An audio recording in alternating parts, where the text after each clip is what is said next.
ভোটাধিকার বঞ্চিত করতে নানামুখী ষড়যন্ত্র হচ্ছে, আবারও রাজপথে নামার হুঁশিয়ারি বিএনপির। তরুণরাই পারে বিশ্ব ব্যবস্থায় পরিবর্তন আনতে, পিকিং বিশ্ববিদ্যালয়ে প্রধান উপদেষ্টা। মিয়ানমারে নিহতের সংখ্যা 10,000 ছাড়ানোর আশঙ্কা, ভূমিকম্পের উচ্চ ঝুঁকিতে বাংলাদেশ।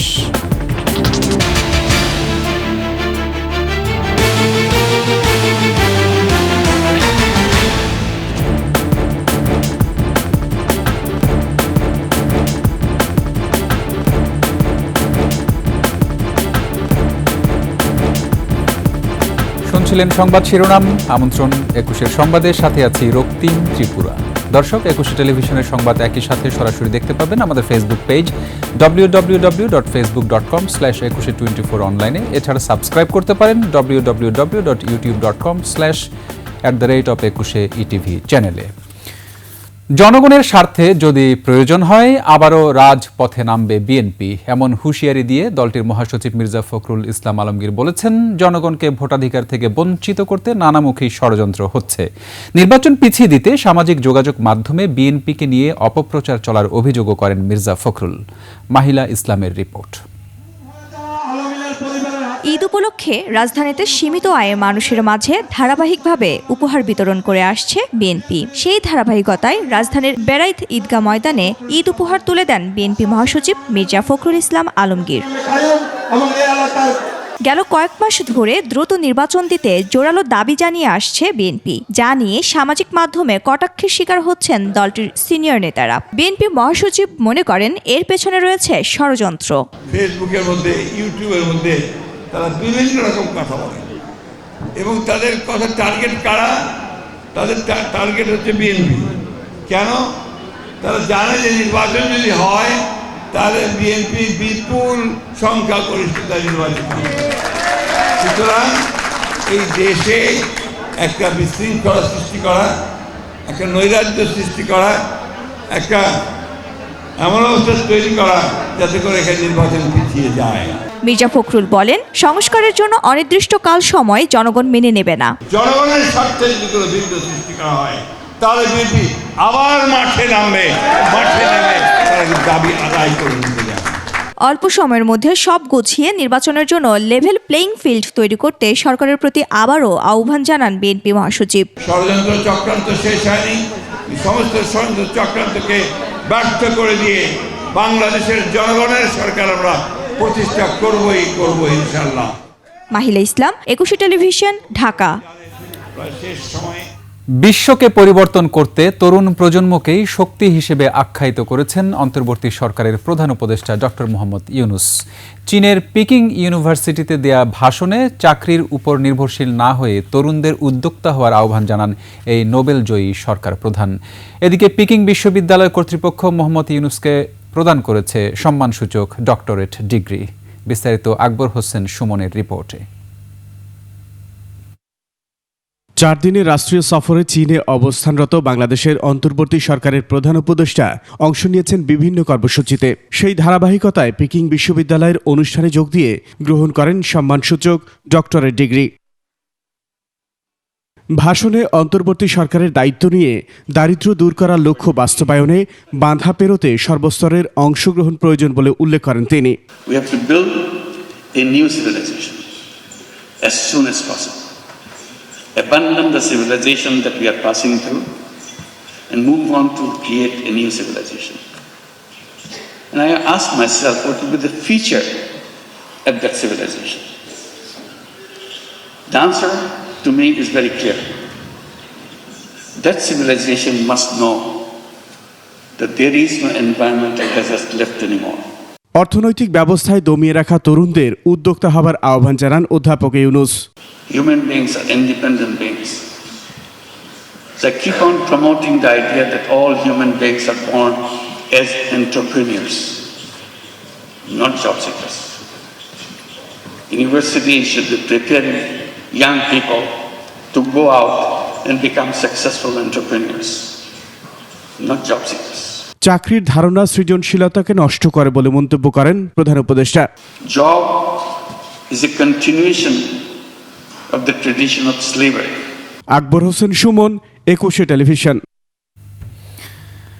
ভূমিকম্পের তাণ্ডবে ধ্বংসস্তূপে পরিণত মিয়ানমারে মৃতের সংখ্যা 10,000 ছাড়ানোর আশঙ্কা করা হচ্ছে। তরতর করে বাড়ছে মৃতের সংখ্যা, নিখোঁজ অনেকে। রাজনৈতিক অস্থিরতা ও যন্ত্রপাতির অভাবে ব্যাহত হচ্ছে উদ্ধার কাজ। এখন পর্যন্ত 1,500-এর বেশি মৃতদেহ উদ্ধার করা হয়েছে। দেশটিতে মানবিক ত্রাণ পাঠিয়েছে ভারত আর উদ্ধারকারী টিম পাঠিয়েছে চীন। এদিকে $5 মিলিয়ন জরুরি ত্রাণ তহবিল বরাদ্দ করেছে জাতিসংঘ। আফসানা নীলার ডেস্ক রিপোর্ট। যুদ্ধ বিধ্বস্ত মিয়ানমার এখন ধ্বংসের নগরী। 7.7 মাত্রার ভূমিকম্পে দেশটির সব ওলটপালট হয়ে গেছে। ভয়াবহ ভূমিকম্পের বিধ্বংসী শক্তি ছিল 334টি পরমাণু বোমার সমান। আগামী 2 মাস মিয়ানমার ভূমিকম্পের ঝুঁকিতে থাকবে বলেও জানিয়েছে ভূতত্ত্ববিদরা। ভূমিকম্পের কেন্দ্র ছিল ভূপৃষ্ঠের 10 কিলোমিটার গভীরে। কেন্দ্র মিয়ানমারের মান্দালয় শহর থেকে প্রায় 17.2 কিলোমিটার দূরে। শক্তিশালী এই ভূমিকম্পের পরেও দেশটিতে কমপক্ষে 14টি আফটারশক আঘাত এনেছে। এসব আফটারশকে প্রাণহানি সহ ব্যাপক ক্ষয়ক্ষতি হয়েছে। ধসে পড়েছে অফিস, আদালত, ঐতিহাসিক রাজকীয় স্থান, প্যাগোডা। চাপা পড়েছেন অনেকেই। দেশটির 90 বছরের পুরনো একটি সেতু ধসে পড়েছে। এছাড়া মিয়ানমারের সবচেয়ে বড় শহর ইয়াঙ্গুনের সঙ্গে মান্দালয়ের যোগাযোগের প্রধান সড়কের বিভিন্ন জায়গা ধসে পড়ায় উদ্ধার কাজ ব্যাহত হচ্ছে। ভয়াবহ ভূমিকম্পের পর আন্তর্জাতিক সহায়তা কামনা করেছে মিয়ানমারের জান্তা সরকার। 6টি অঞ্চলে জারি করা হয়েছে জরুরি অবস্থা। দেশটির জন্য জাতিসংঘ $5 মিলিয়ন ও দক্ষিণ কোরিয়া তাৎক্ষণিকভাবে $2 মিলিয়ন জরুরি ত্রাণ তহবিল ঘোষণা করেছে। এছাড়া ভারত উদ্ধার কাজে সহযোগিতা এবং মানবিক ত্রাণ সহায়তার জন্য সামগ্রী পাঠিয়েছে। অন্যদিকে চীন পাঠিয়েছে বিশেষায়িত উদ্ধারকারী দল।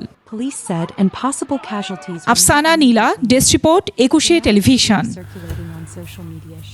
গত 150 বছরে এই অঞ্চলের ভূগর্ভে যে শক্তি জমা হয়েছে, এতে যে কোনো সময় 7 মাত্রার বেশি ভূমিকম্প হতে পারে বলে জানিয়েছেন বিশেষজ্ঞরা।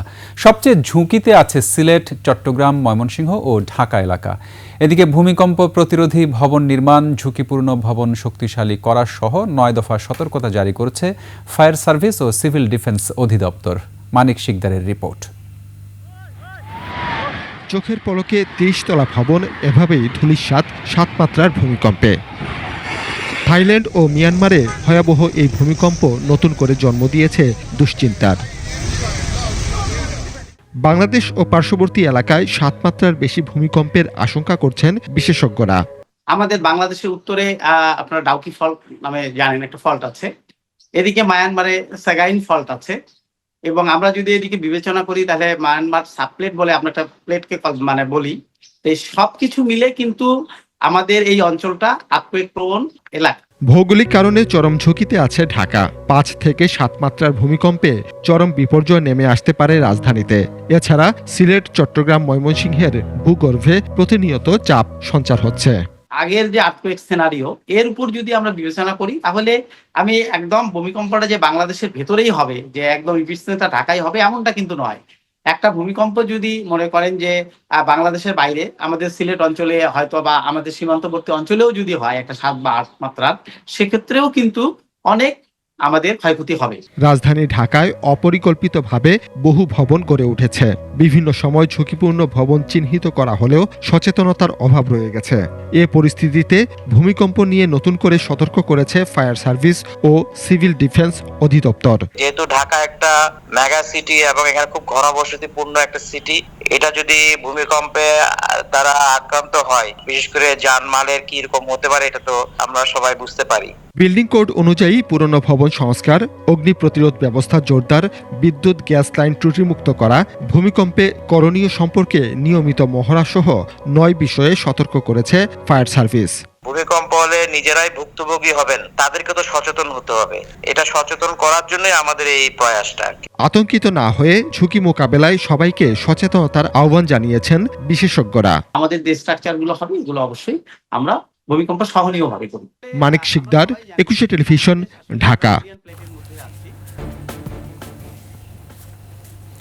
এখনো দেয়া হয়নি TNZ গ্রুপের 3 গার্মেন্টসের শ্রমিকদের বকেয়া বেতন ও ঈদের বোনাস। টানা অবস্থান চালিয়ে যাওয়া শ্রমিকেরা কাল প্রধান উপদেষ্টার বাসভবনের দিকে পদযাত্রার ঘোষণা দিয়েছেন। বিস্তারিত জানাচ্ছেন তানজিলা তাসনিম। এখন পর্যন্ত পরিশোধ করা হয়নি টিএনজেড গ্রুপের শ্রমিকদের 2 মাসের বেতন ও বোনাস। 1 মাসের বেতনের মাত্র অর্ধেক দিয়েছে মালিকরা। আমাদেরকে শুধু 8,000 টাকা দিছে। 8,000 আমরা যে জায়গায় নাকি 80,000 90,000 টাকা পাই। আমি পারতাছি না আমার প্রতিবন্ধী ছেলেটাকে আমি খাবার দিতে। এক সপ্তাহ যাবত এই জায়গায় বসে আছি, রাতে রাত নেই, দিনে দিন নাই, স্টোকায়ের মতো বসে আছি। টোকাইরাও আমাদের অবস্থা হয়ে গেছে। এখন কি করবো আমরা? ঈদের জন্য নিজ বাড়িতে ফিরে যাওয়ার টাকাও নেই অনেকের কাছে। অবিলম্বে ন্যায্য পাওনা পরিশোধের দাবি তাদের। আমরা কি অপরাধ করেছি কারণ শ্রমিক যে আমরা 3 মাস ধরে বেতন পাই না? সরকার কি দেখতে পারে না? সরকার কি এটা চেষ্টা চালাইতে পারে না মালিক পক্ষ থেকে? যদি আমাদের বেতন পরিশোধ না করা হয় তাহলে আমরা আজকে পুরো দেশবাসীকে নিয়ে একটা গণমিছিল করব এবং গণমিছিল শেষে আমি আমার বক্তব্য ক্লিয়ার করব যে আমরা আগামীকাল ঠিক কয়টা বাজে আমরা পদযাত্রা করব প্রধান উপদেষ্টার বাসভবনে। পাওনা টাকা না পাওয়া পর্যন্ত আন্দোলন চালিয়ে যাওয়ার কথা জানান শ্রমিকরা। ঈদের বাকি আর মাত্র 1 দিন। এখন পর্যন্ত বাকি রয়েছে বেতন এবং ঈদের বোনাসের, কিন্তু শ্রমিকরা দাবি করছেন হয়তো সরকার এই 1 দিনের মধ্যেই দিয়ে দেবে বেতন এবং বোনাস। তানজিলা তাসনিম, 21 টেলিভিশন, ঢাকা। মহাসড়কগুলোতে বেড়েছে যানবাহনের চাপ। বাস না পেয়ে অনেকেই চড়ছেন ট্রাক, পিকআপ ভ্যানে। যানজট কম থাকায় যাত্রীরা স্বস্তি জানালেও রয়েছে অতিরিক্ত ভাড়া আদায়ের অভিযোগ। প্রতিনিধিদের পাঠানো তথ্যচিত্রে ডেস্ক রিপোর্ট।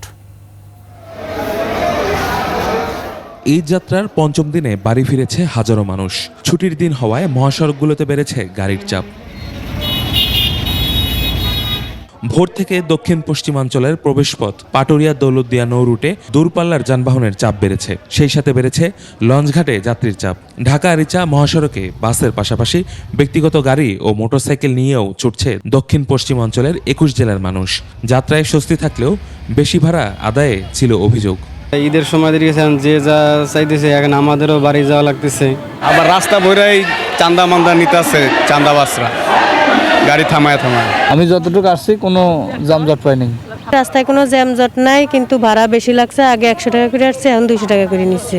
বিআইডব্লিউটিসি ও বিআইডব্লিউটিএ কর্তৃপক্ষ যাত্রীদের নিরাপত্তায় ব্যবস্থা গ্রহণ করেছে। পাটুরিয়া দৌলতদিয়া ফেরিঘাটে আপনার 17টা ফেরি সবসময় তৈরি আছে এবং প্রস্তুত রয়েছে যাত্রী পারাপারে। দৌলতদিয়া পাটুরিয়া নৌপথে ভোগান্তি ছাড়াই নির্বিঘ্নে পার হচ্ছে ঘরমুখী মানুষ ও যানবাহন। শনিবার সকাল থেকে এই নৌপথে কয়েক গুণ বেড়েছে ঈদে ঘরমুখী মানুষ ও যানবাহনের চাপ। তবে চাপ বাড়লেও নেই কোনো ভোগান্তি। সাভারের নবীনগর, চন্দ্রা ও আবদুল্লাপুর বাইপাইল সড়কে গাড়ির চাপ কম। ঢাকা আরিচা মহাসড়কের আমিনবাজার থেকে নবীনগর বাস স্ট্যান্ড পর্যন্ত গাড়ি ধীরগতিতে চললেও যানজট নেই। জিরাবো বাইপাইল সড়কের জামগড়া, নরসিংহপুর ইউনিক এলাকার সড়কের চিত্রও একই। প্রতিবারের তুলনায় এবার তো হয়ে গেছে যানজট একদমই নাই। যেবার খুব ভালো লাগতেছে, এবার খুব জ্যামজট নাই, খুব ফ্রিলি আইছি। আপনাদের আমাদের এই রুটে কোনো যানজট নাই, আমরা সুন্দরভাবে গাড়ি চালাচ্ছি। গাজীপুরের ঢাকা টাঙ্গাইল মহাসড়কের চন্দ্রা ও ঢাকা ময়মনসিংহ মহাসড়কের চন্দনা চৌরাস্তায় যাত্রী ও যানবাহনের চাপ বেড়েছে। নির্ধারিত গাড়ি না পাওয়া ও অতিরিক্ত ভাড়া নেওয়া হচ্ছে বলে যাত্রীদের অভিযোগ। অনেকেই জীবন ঝুঁকি নিয়ে ট্রাক ও পিকআপ ভ্যানে চড়ে গন্তব্যে যাচ্ছেন। সিরাজগঞ্জ রোডে যাব, ভাড়া হলো 200-400-500 টাকা। আমি টাঙ্গাইল যাব, এখান থেকে ভাড়া 50 টাকা, ভাড়া তো 200 টাকা। ভাড়া বেশি নিচ্ছে কেন? ঈদের মুখে, এই কারণে ভাড়া বেশি নিতেছে।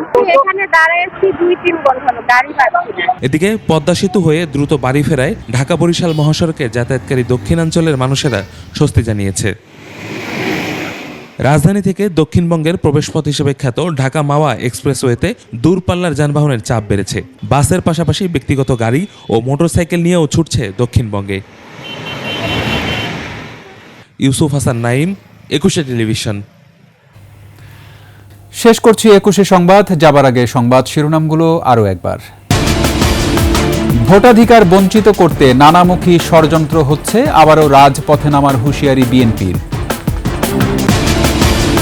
তরুণরাই পারে বিশ্ব ব্যবস্থায় পরিবর্তন আনতে, পিকিং বিশ্ববিদ্যালয়ে প্রধান উপদেষ্টা। মিয়ানমারে নিহতের সংখ্যা 10,000 ছাড়ানোর আশঙ্কা, ভূমিকম্পের উচ্চ ঝুঁকিতে বাংলাদেশ।